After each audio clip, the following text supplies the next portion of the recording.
When it comes to running a business, few things matter more than generating revenue. But sales folks aren't just closing deals. They're tracking down leads, forecasting growth, whipping up reports, managing contracts, creating content, crunching numbers. The list goes on and on. And with Q4 around the corner, there's a better way to win. It all starts with the new HubSpot Sales Hub. With HubSpot Sales Hub, your data, tools, and teams are fully linked inside a smart and highly customizable platform that feels good to use. Turn prospects into pipeline and close the deal all in one place. Plus, sequences and smooth workflows helps reps streamline tasks and spend more time on what they do best, connecting with customers. With Sales Hub, closing deals is no big deal. Try it for yourself at HubSpot.com/sales. You're listening to Side Hustle Pro, the podcast that teaches you to build and grow your side hustle from passion project to profitable business. And I'm your host, Nikayla Matthews-Okome. So let's get started. Check the mic and make sure it sound right, boys. Hey, friends. Welcome back to the show. It's Nikayla here, back with an update episode today. So today in the guest chair, I have Denise Woodard. She is the founder and CEO of Partake Foods, and you originally heard her in episode 138 of Side Hustle Pro back in 2019. So a lot of things have happened. The company has grown exponentially since we spoke with her. If you're not familiar, Partake Foods is the allergy-friendly company inspired by her daughter's experience with food allergies. And some key moments that have happened since we spoke in episode 138 include Partake Foods has announced that it became a certified B Corporation, and it's even launched a collab with Ben & Jerry's. More about Partake. It was created in 2016. She started the business by self-distributing, aka selling cookies out of her car around NYC, and self-funded. Denise depleted her 401k and sold her engagement ring to fund the business. To date, the company has now raised even more money. It's raised more than $20 million from investors, including HER, Rihanna, Circle Up Growth Partners, FF 2032, and Marcy Venture Partners, which is Jay-Z's venture capital firm. Partake was named number 45 on the Inc. 5000 list in 2022. And Denise is the first Black woman to raise more than $1 million publicly for a CPG food startup.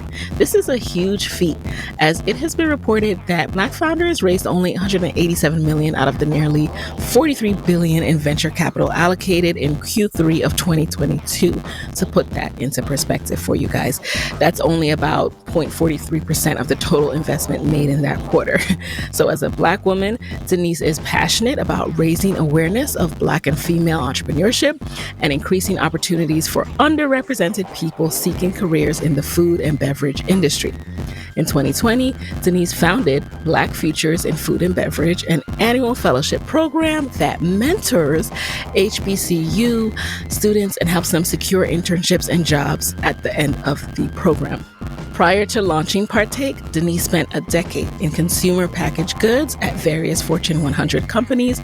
And in today's episode, we hear how this influenced her own journey and also what she takes from that and what she does with her own business as a result. I really enjoyed catching up with Denise. I mean, I just think she is doing phenomenal. She's very, very inspiring. And I took away a lot from this episode. I hope you do too. So let's get right into it.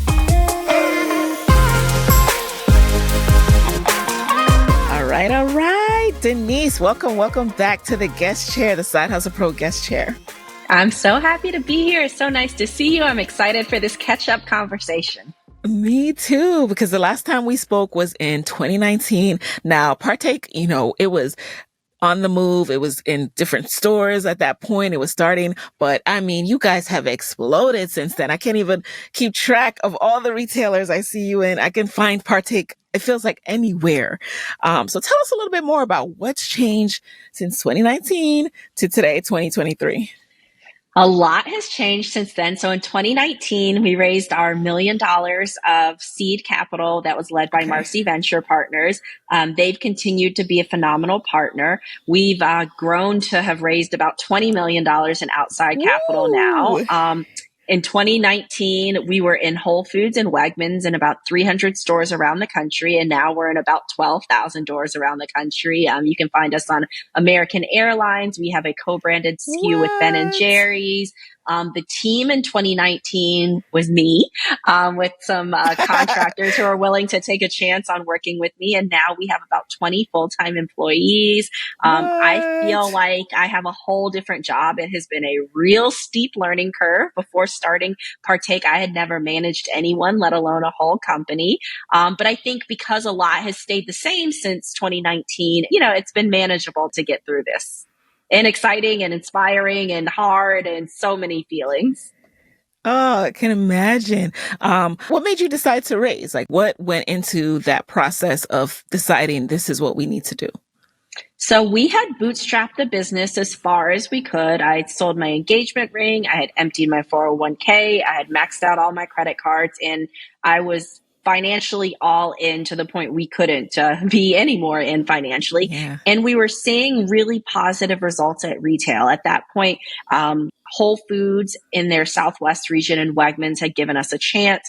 And I started to see quickly how expensive it is to compete at retail when you're competing against large legacy brands. And so we were Hmm. needing to invest in sales and marketing, to be able to support the growth that we were seeing. And so that was what prompted us to raise money, because I knew to be able to fully capitalize on the opportunity to continue to grow distribution, to hire team members, because there was only so much I could do by myself.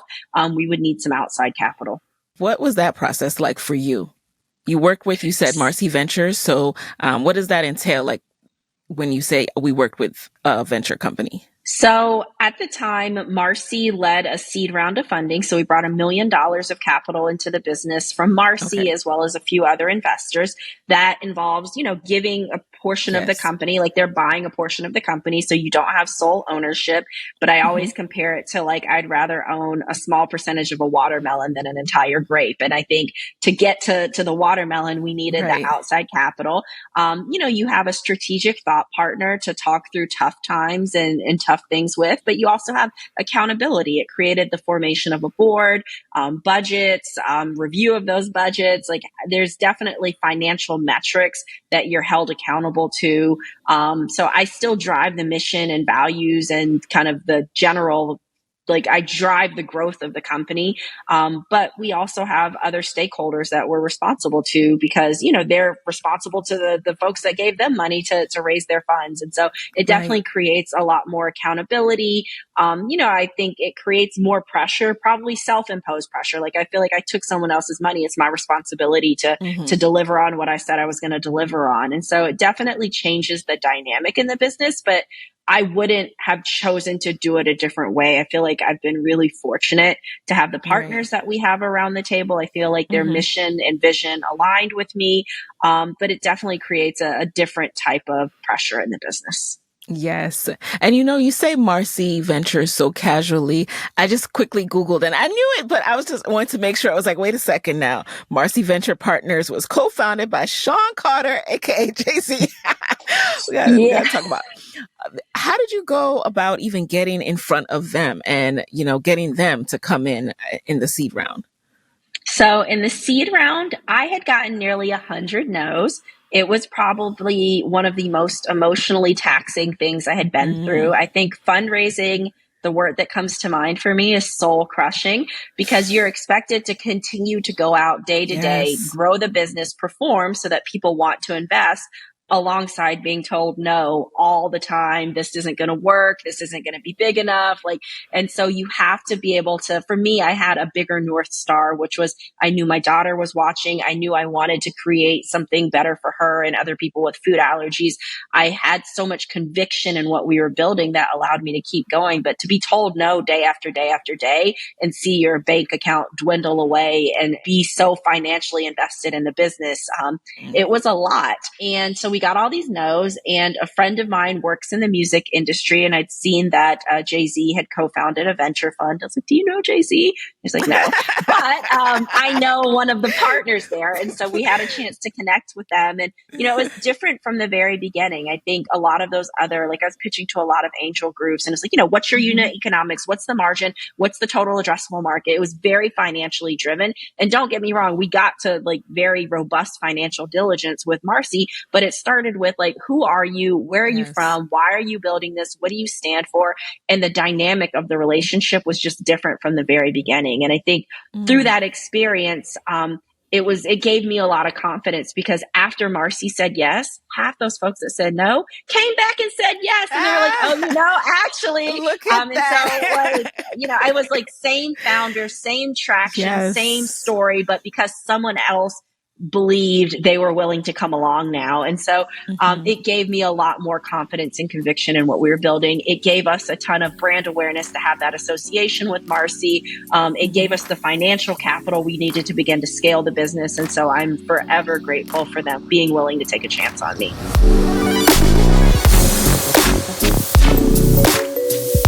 Yes, all it takes is one.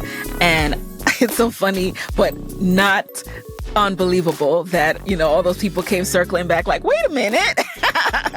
Oh, okay, we're interested now.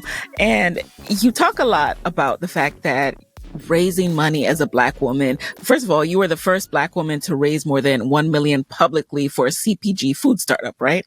Which I'm proud of. But like, it's such a dismal stat. Black women are starting companies faster than anybody else. It's not for lack of like working hard, great products. Like, it's frustrating. I feel torn sometimes about repeating these stats, because I don't want to get bogged down with these stats. Sometimes I feel like it's just like, I don't want to present any guests in this lens, and I don't want to think of our stories through this lens. But at the same time, when I read that, I was like, really? Because it almost feels like, really? This hasn't been done yet. Oh my goodness. What happens after you raise this kind of money? Like, what were the first things you shifted to start investing in? We needed a packaging redesign very badly. So we were able to invest in that. Otherwise, it just gave me the fuel to go execute on the plans that we already had. So nothing changed. And I think that like when people then go start to spend a bunch more money on marketing or hire a bunch of people, like I think if you lose financial discipline because you've raised the money, it's not a good thing necessarily. And so we didn't change any of our plans. It just gave us the money to go execute on the plans that we already had. Did you increase staffing at that point, or still kind of stay with the same size team and go harder?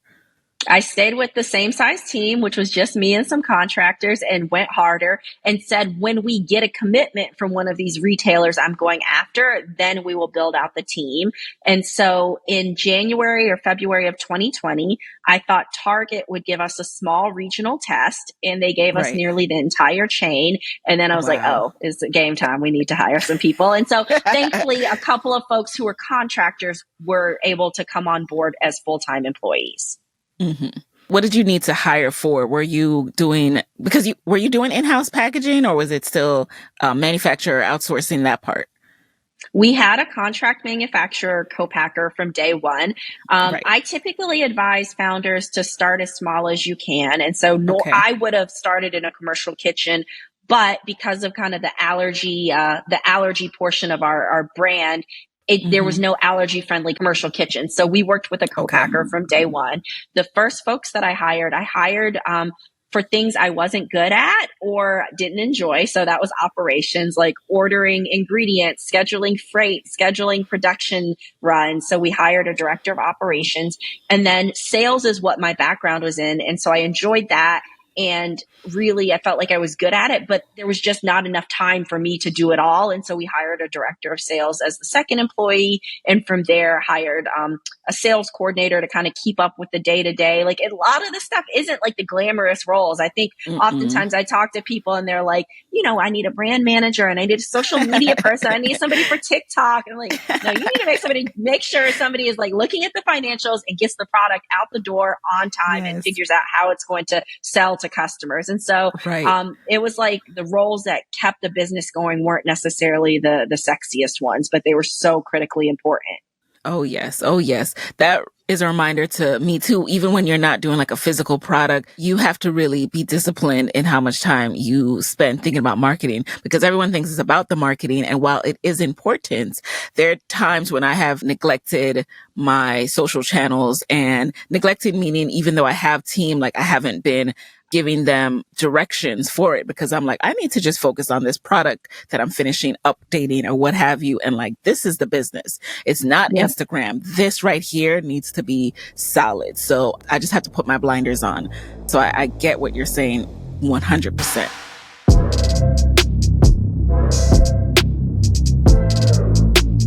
Now back to getting that initial seed funding and starting to execute on your plans. Then 2020 happens. Talk to us about how 2020 was for you, because it was this mixture of sadness and just all this stuff going on in the world, but then also this weird mix of newfound opportunity for Black-owned founders. What was your experience? I think it was a lot of what you just shared. Like, I can't be immune to, there was so much pain and sickness and illness and just like total upheaval of your like normal day-to-day life. So, Yeah. I'm working at home, a remote team of 3 people total. My daughter's at home with us, homeschool. My husband is in the midst of looking for a new career during a pandemic.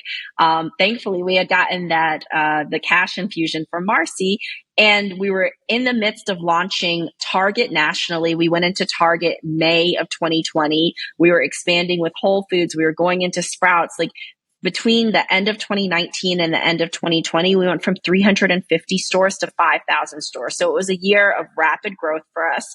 A lot of our marketing strategy previously had been built on in-person experiences, whether that be demos, showing up at local festivals. COVID shut all of that down. So we were trying to figure out how to pivot to a more digital, scalable kind of marketing strategy. And then George Floyd gets murdered.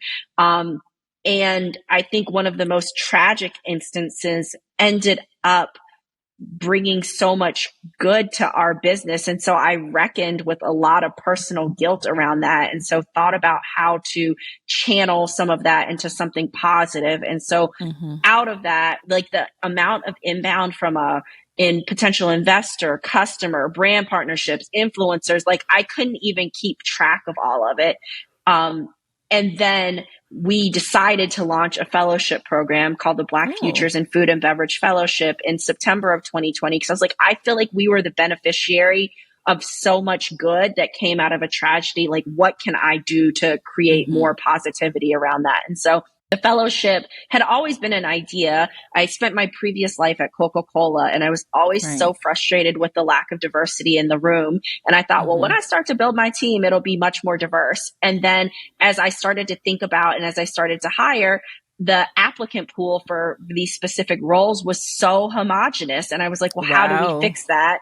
And so we started a fellowship program alongside. The first year was 5 HBCUs. And so far, we will run our 3rd cohort this year. We've helped about 20 HBCU students find jobs or internships in the food industry, and have had the opportunity to partner with large companies like Chobani and PepsiCo. And so 2020 was hard and crazy and like a great year for the business, a really like it was just the weirdest time. And to your point, I do feel like there was a lot of opportunity. And so the other thing I felt was, you said earlier, like it just takes one yes. And I could see that. And so I was like, the door is open. Like, how many other people, how many other founders can I help hopefully, get to what they are deserve, where their business deserves to be when this small window of opportunity is here. So 2020 was crazy.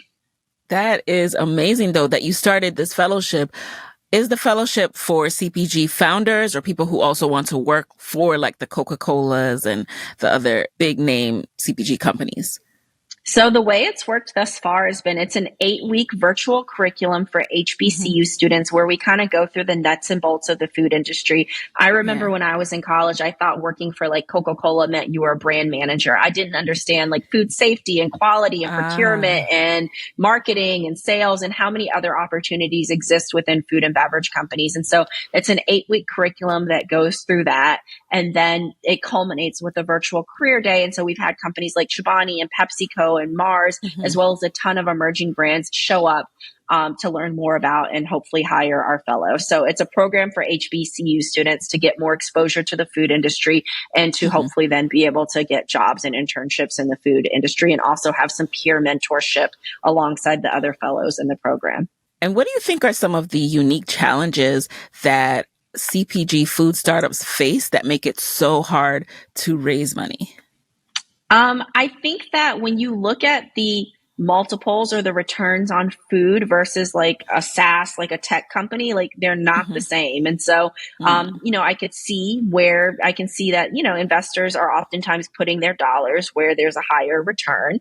I think the margin profile for a small food and beverage company is often challenging. You're like making a product that you have to sell to be competitive with, for us, Oreos and Chips Ahoy on shelf, and you don't have the scale of that business. And so like, it's hard. It takes a while to get profitable, particularly if you're trying to grow the business rapidly. And so, it feels like it's a very capital intensive business. As you go into new retailers, oftentimes they require slotting, which is like you're basically paying for your spot on shelf. They require promotions. You have to build a team. Like there's a lot of cost involved with doing business alongside slim margins, alongside the return isn't as strong as a software company. And so, because of that, I think there's sometimes less capital and it seems fairly cyclical. I think, people see these big exits like RX Bar and Halo Top and then food is sexy again. And so like, I think it goes in waves, but I think we're in a wave where funding is a bit tricky for all industries. And I think food and beverage, I think women, I think people of color are feeling it even more so.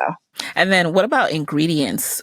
Because I imagine, yes, someone might look at RX Bar and say, oh, that's amazing, but we don't know what it takes to make that product versus your product, shelf life, and all that other stuff. Were there new considerations that you had to make sure that your product could be on the shelf safely as long as possible? So we started, I think oftentimes there's this misconception about me that I'm like some amazing baker who had this idea. I am a terrible cook, terrible baker. I had kind of the business idea and strategy. And so thankfully we brought in a professional from day one who was a food scientist who built it with the intention of like, will this work on Target shelves? And so I don't feel like we had to backtrack on that. But think had I started in the kitchen, there is definitely a very big difference in terms of commercial ingredients versus industrial ingredients. I definitely think you're totally correct in that it's challenging to scale up a formula. It's challenging to get the shelf life there. We worked with a professional from day one. We ended up finding her because I couldn't afford to work with like a big fancy agency. I went on to LinkedIn. I found every person who had worked in food, science, or innovation at all of our competitors. And I cold emailed them, and thankfully one of them was willing to respond to my note, and she had led product development for one of the biggest brands in our space and was willing to take a chance on me. I love your scrappy approach, and that's just like, I'm going to find them. Like the internet is there for you guys. I'm going to find them. I'm going to send a cold email. Worst they could do is say no. But it looks like you've had some good experiences with that.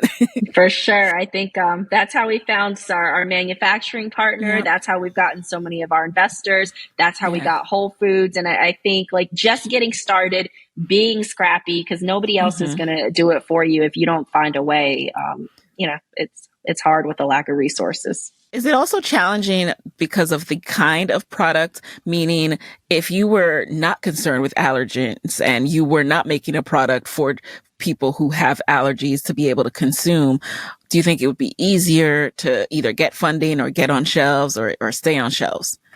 No, I think it's just as hard no matter what part of the food or beverage landscape you're in. I think if we weren't making a product that was allergy friendly, we'd be answering the question of, well, what makes this product different? And so like, I think it's challenging regardless. I think that there's a lot of food and beverage companies that are starting right now. And because of that, the contract manufacturers kind of get their choice of who they want to work with. They get to set their own terms. And so I think no matter who you are or what type of food or beverage product you have, it's challenging.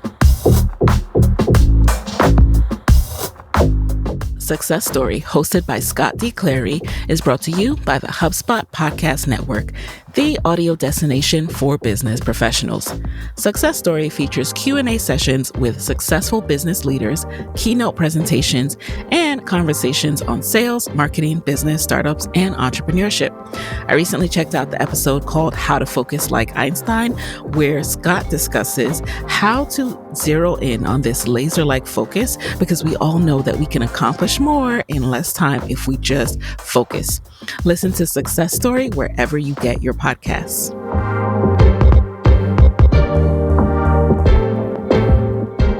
Partake Foods is now a certified B Corporation. What does that mean? So that means we are a benefit corporation, which means we are beholden to kind of the community as a shareholder versus just financial shareholders. And so our board and myself have signed off on this. And so when we make decisions, we're thinking about how do we make the world better, not just have the best financial return.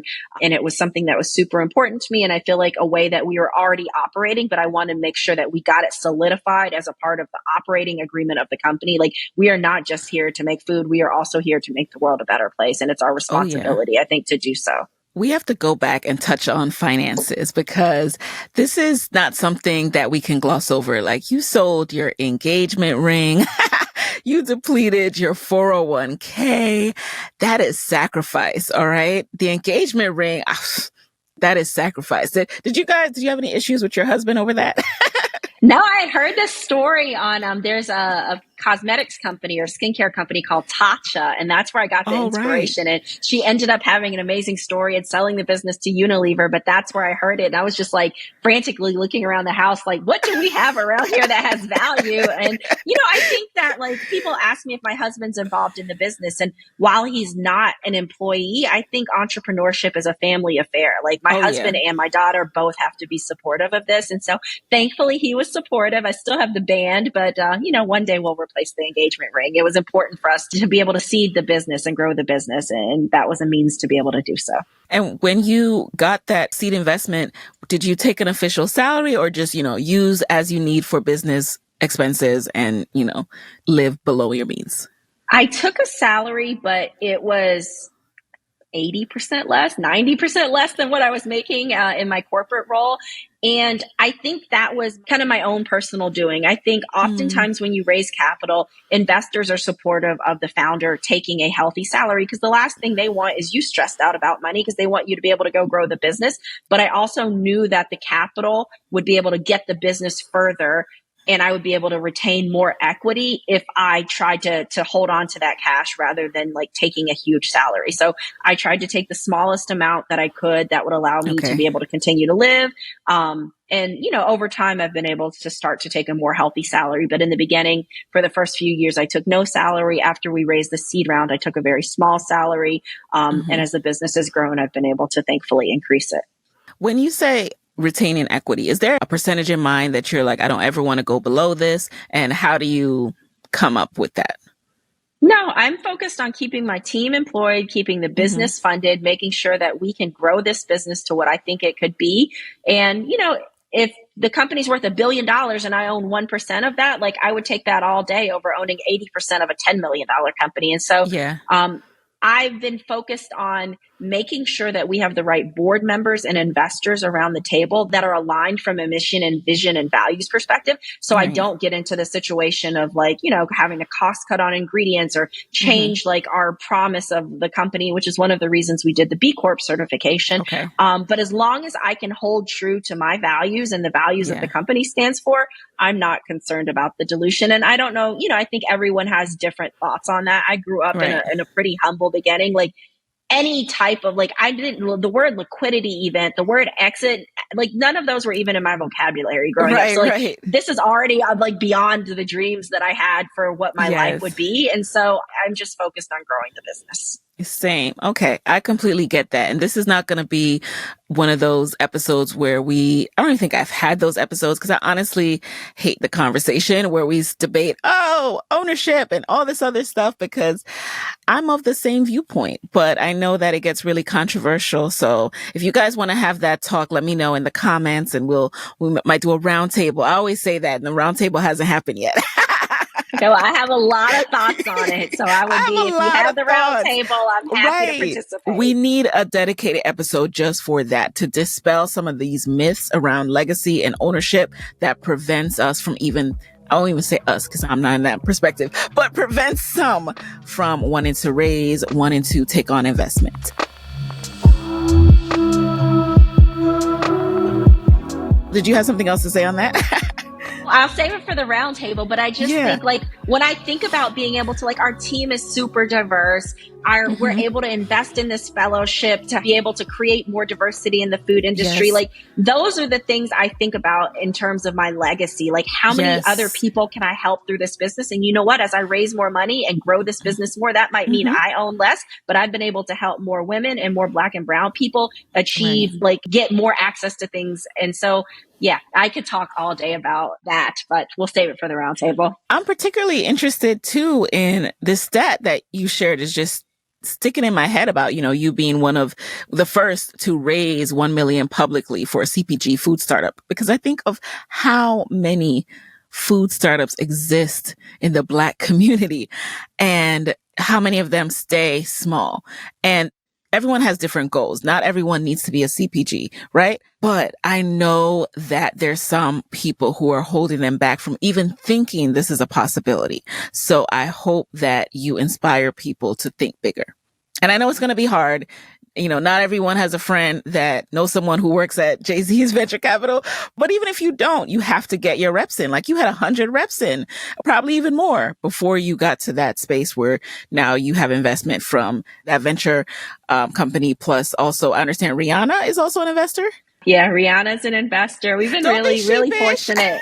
Rihanna's an investor. Her is an investor. Yeah, it's crazy. Like, when you set out to go, like, achieve your dreams and like live your true passion, that what happens? Like, I set out to make life easier for families with food allergies. I never thought that Rihanna or Jay-Z would have any affiliation with my business. But I think when you're living with intention and doing, trying to make things better, like, other people gravitate towards it. And so it's been really crazy and like mind blowing to have them involved in the business, but grateful for all of our investors. Very, very impressive what you have built. And, I just have to spend another minute on our girl, Riri. So how did she come about? Like, did she taste your cookies and then hit you up? Or was it through Marcy Venture Partners? There's a lot of connectivity with Rihanna and Marcy. And so, I think we're her only public investment outside of kind of her own ventures. And so it's something I don't take lightly. I think whether it's Rihanna or an angel investor, nobody knows. Like, when I've taken somebody else's money to go provide a return and grow this business and stay true to what we said, I take the responsibility all the same. But yeah, my daughter usually doesn't think what I do is very cool. But the fact that Rihanna is on board did win me some points. So I'm appreciative of it. I mean, she inspired this entire business. Does she realize that, your daughter? Oh, yes. And it's been one of the most rewarding things about the business is I used to walk down the aisles of like Walmart and Target and be like food companies were, all the companies were abstract to me. I thought like I could never start anything like that. I thought of entrepreneurship as my dad's a truck driver. He owns a small truck company. I thought of that. I thought of my local barbershop. And those are all like important businesses that keep communities going. But I never thought of entrepreneurship at scale. My daughter walks down the aisle of Target and she's like, what is their marketing strategy? Why does the product photography look like that? I'm going to start this company. And she's like 8. And so the fact that she doesn't have a ceiling on her head and understands that if she wants to create something that she too can figure it out, but also that it comes with a ton of hard work and sacrifice to be able to do so is probably like top 3 most rewarding things about doing this.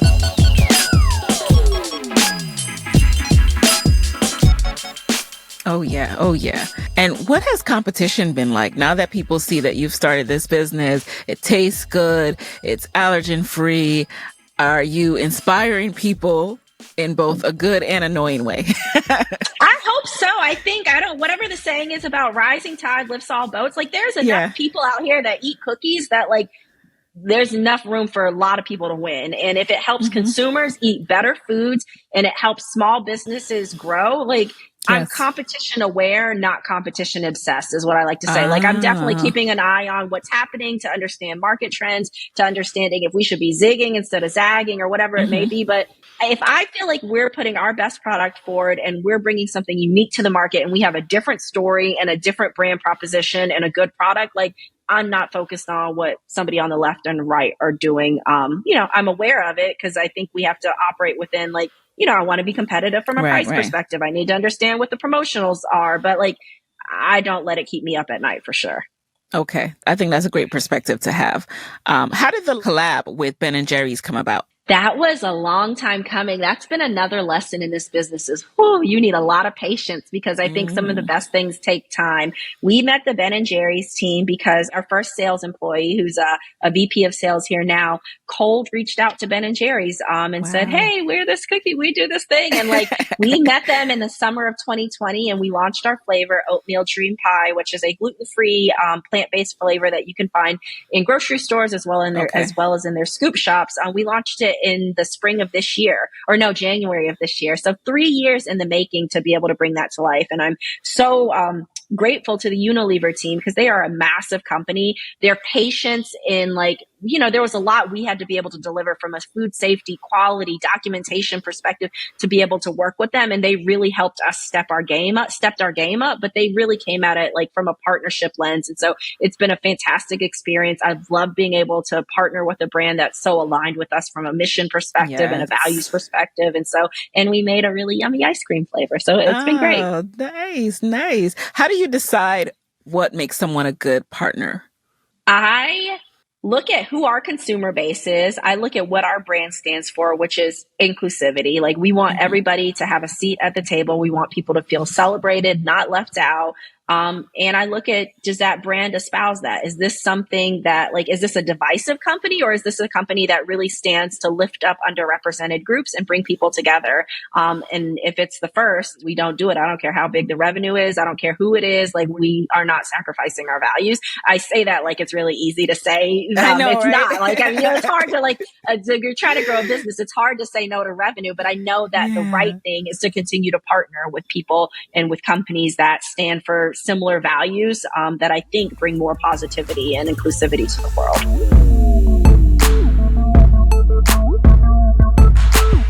Speaking of turning down revenue, now that you've taken on investment, how do you view your future strategy in terms of how much are you looking to grow the business so that you know that you can make everyone make money, everyone who's invested in you plus you, and continue to grow the business? That's an ongoing question. Growth versus profitability. How fast do you try to grow?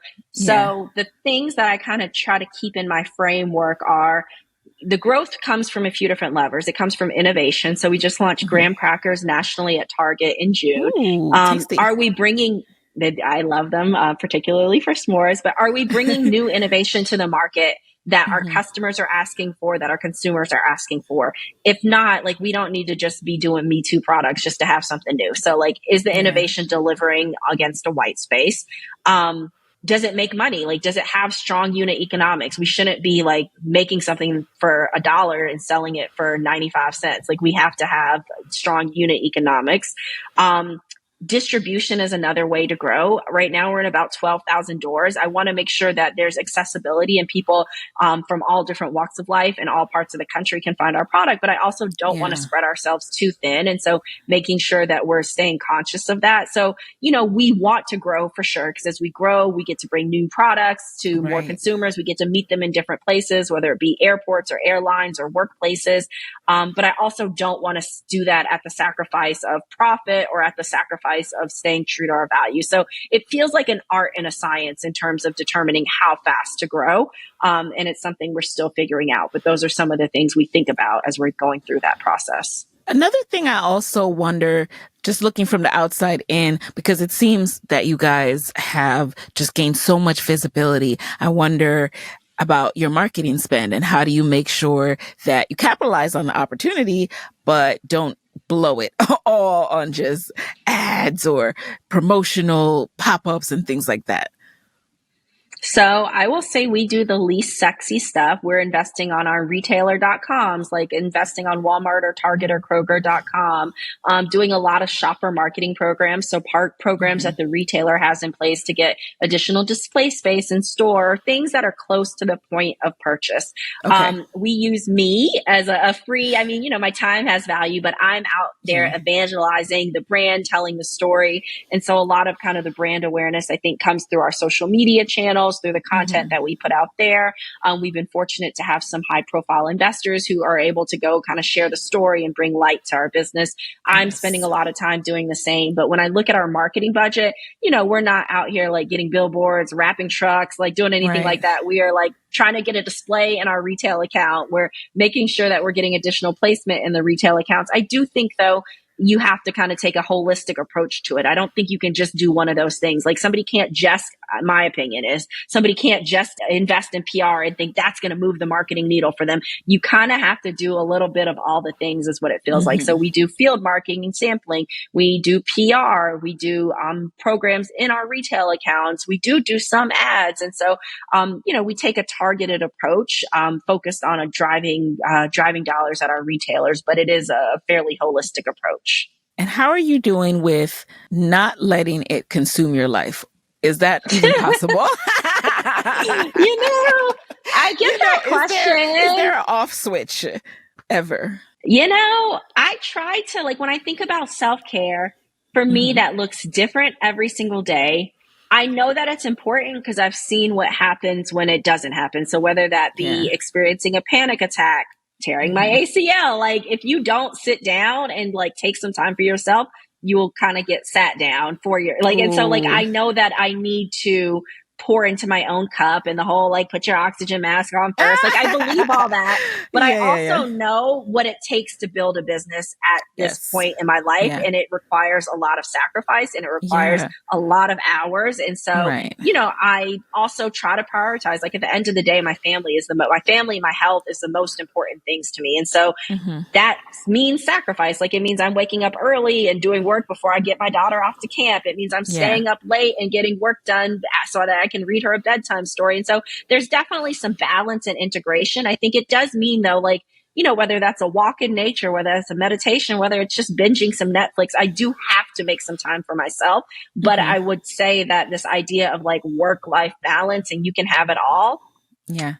I think you can have it all at some point, but it ebbs and flows. And right now I'm in a season of a lot of work. Yeah, which is why I try not to even mention those words like balance. What is that? But I'm always interested in if there is a part of you that feels like, you know what, I can close my laptop today because I need 2 hours to myself. Like I know right now you're in a season that requires more of you to be in the business, but do you have those moments where you can step away and not panic, not be like thinking about the business 24/7? I can definitely step away and not panic because we have a super competent and capable team. This year, over a summer vacation was the first time, it was my 40th birthday.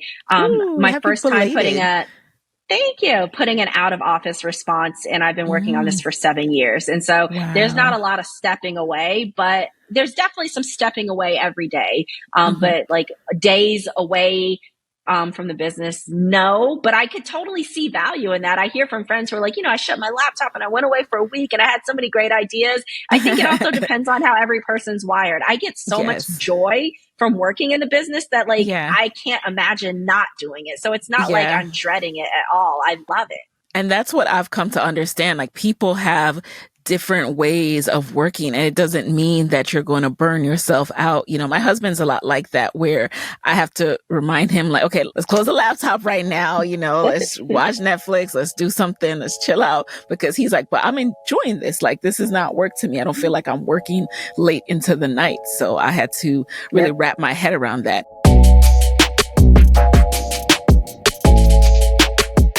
And then also, let's touch base some more on this concept of sometimes your grinding, I guess you could say, or your work season is going to last a long time as an entrepreneur. It's not sexy. My husband and I also joke about this because I'm like, but I want to do it both. Like, I want to take the vacations now. I don't want to wait till, everything's all built. Like, I want to go now. So that part, though, is a balancing when do I get to reap the rewards of what I've done so far, which is amazing, all the money you've raised for the business, or when do I need to just keep my head down, lay low, and build? I think that as people are hopefully fortunate enough to scale their businesses, there's definitely opportunities for founders to, the lingo is take money off the table. So there's definitely opportunities to pay yourself a healthier salary, to be able to sell some of your equity, to live a more comfortable life. So for me, I couldn't be happy in the business for 7 years, wondering if I'm going to be able to afford to go out to eat the next day. And that's what it was the first few years. And so as we've grown the business, as we've raised more capital, I've been able to turn the table some and have a more comfortable life. That means, I'm working a lot, but work might just mean my AirPods and my laptop. It doesn't mean I'm toiling away at stores, selling cookies like I used to have to do. And so work looks different. A lot of it's vision work and budgeting work and board work. And so the work looks different. I think the financial rewards, thankfully, I don't think you have to wait till you sell the business or whatever, your next lifetime to be able to reap some of those. I think there's an opportunity to continue to work hard and enjoy yourself, because otherwise, what's the joy in just working with no reward whatsoever? Right. And so where would you say the business is now financially? You had to grow so fast. So you talk about the investment that comes. And I know that, you could be profitable, and then because you have to scale up to meet new demands, then you become unprofitable. So where are you now? We're working to get to profitability. We're not there yet. We've grown revenue. Last year, we were number 4 fastest growing food company on Inc. 5000's list. So we've grown quite a bit. But I think we're just getting started. It's weird. We talked 4 years ago. And I feel like a lot has changed since then, but I feel like we still have, I feel like I'm just at the beginning. So I think that there's hopefully still a lot to go. That's so interesting. I completely hear what you're saying. It's you've done so much, but there's still so much that can be done. The opportunity is, there's no ceiling to it, especially when you've seen some of these other brands that we won't mention that are just roll off your tongue, household names. That's a level to aspire to. For sure. So now we're going to jump into a quick lightning round. You answered these 4 years ago, so I'm interested to go back and hear how things have shifted.